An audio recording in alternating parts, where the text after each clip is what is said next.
Hello guys, welcome back. My name is Gauri Ghosh and today we are going to discuss cell, the unit of life. What is cells? Let's understand. Cell is the basic structure and function unit of all living organism. जैसे कि cell जो होता है वो basic structure and function unit of all living organism मतलब कि हमारी body या जितने भी हमारे लिविंग ऑर्गेनिज्म है सारे सेल से बने। All organism are composed of cells. Let's take an example.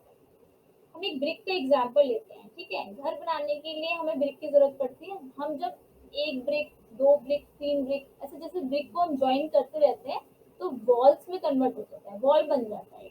ऐसे ही वॉल, एक वॉल, दो वॉल, ऐसे वॉल जब कनेक्ट होते हैं तो एक रूम बन जाता है। एंड डिफरेंट, एक रूम, दो रूम, तीन रूम, ऐसे ही जब हम रूम को कंबाइन करते हैं तो एक बिल्डिंग में कन्वर्ट हो जाता है। In the same way cell भी ऐसे ही काम करता है।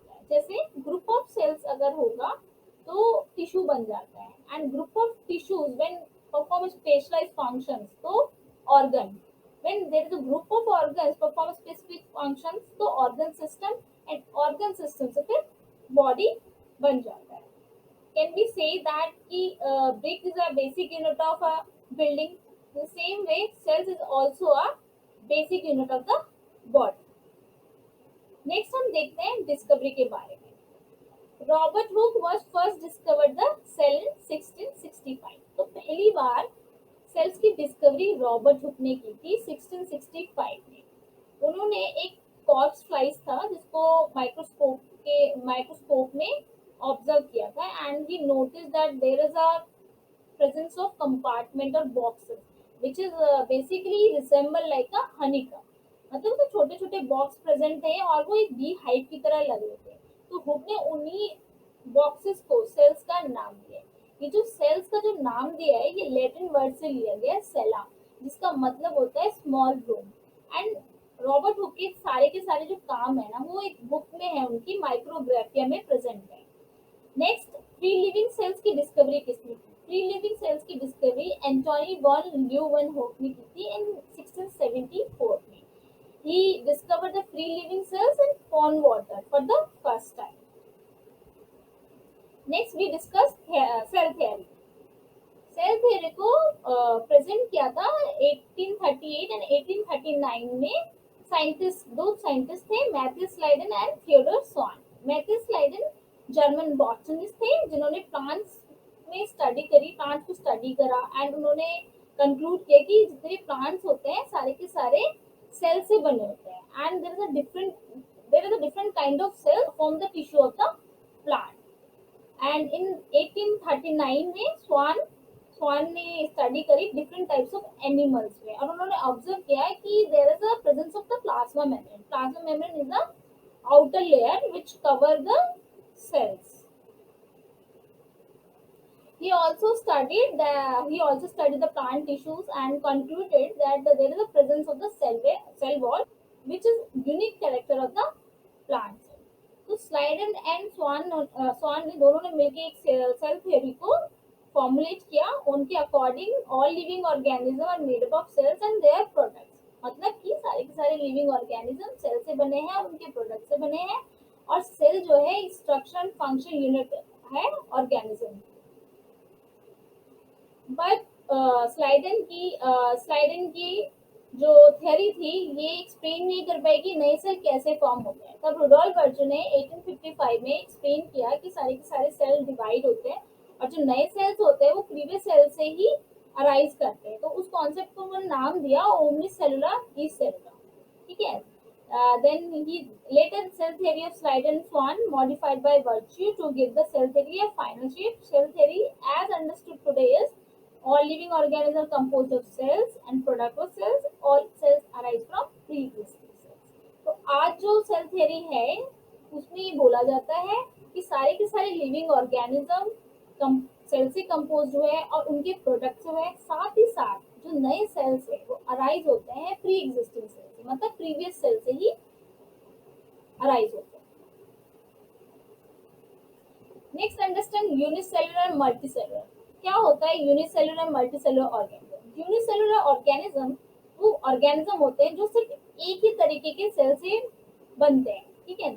The organism whose body contain only one cell is called unicellular. Uni means one, cellular मतलब cell.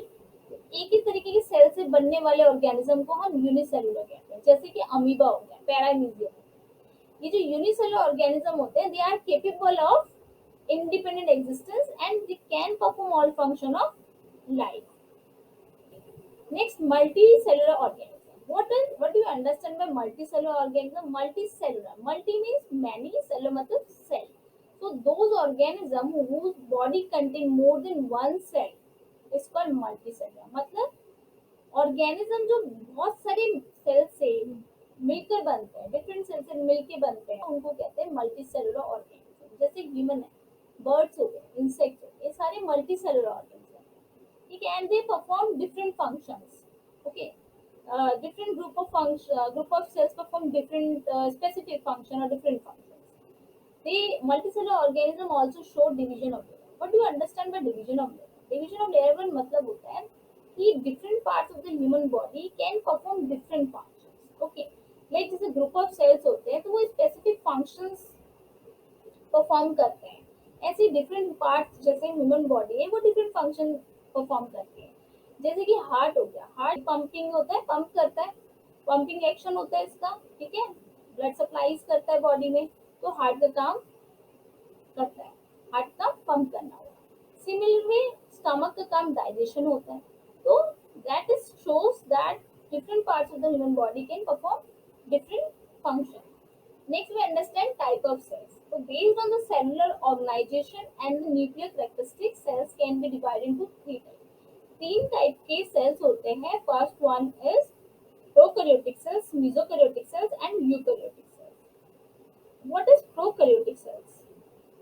Prokaryotic cells are those cells which do not have well-defined nucleus and other membrane-bound organelles. मतलब prokaryotic cells वो sales होते हैं जिसमें defined nucleus नहीं होता है, कोई वेल डिफाइंड न्यूक्लियस नहीं होता। मतलब जो न्यूक्लियस होता है उसमें कोई कवरिंग नहीं होती न्यूक्लियर मेम्ब्रेन, और उसका जो जेनेटिक मटेरियल होता है ना वो डिस्पर्स होता है साइटोप्लाज्म में। That's why they do not possess well defined nucleus or there is no membrane bound organelles.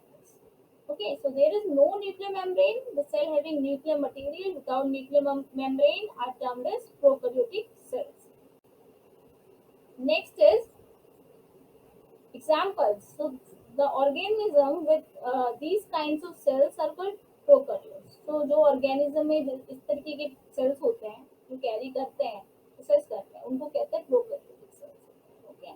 Examples है बैक्टीरिया हो गए, ब्लू ग्रीन एल्गी हो गया, माइकोप्लाज्मा हो गया, प्लूरोनिमोनिया लाइक ऑर्गेनिजम्स हो गए। And the main thing is that prokaryotic cells have DNA which without histone protein. तो the DNA is without histone protein होता है इसमें। Okay, next is mesokaryotic cell. Mesokaryotic cells, what is understand by mesokaryotic cells? Meso means होता है in between, karyon मतलब nucleus. So mesokaryotic cells are those cells who share some of the characters of both prokaryotic cells and eukaryotic cells. मतलब mesokaryotic cells होते हैं जिसमें prokaryotic cells के character भी होते हैं, यूकैरियोटिक सेल्स के भी कैरेक्टर्स होते हैं। तो in other words we can say these organisms intermediate between prokaryote and eukaryotics. Certain protozoa like Noctiluca, phytoplanktons like Gymnodium, Caridinium, ये mesokaryotic होते हैं। So, what are the difference? क्या difference है? Mesokaryotic, these contain well-organized nucleus with nuclear membrane. The DNA is organized into chromosome, but they do not have histone protein complex. Like eukaryotic, it has well-defined nucleus and DNA is also organized. But like prokaryotic, they do not have the histone protein complex, and it is also divided through mitosis.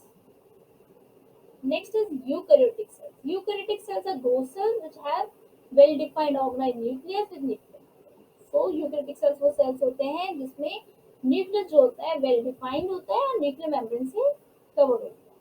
Okay, and those organisms who process these kinds of cells उन्हें हम eukaryotic कहते हैं.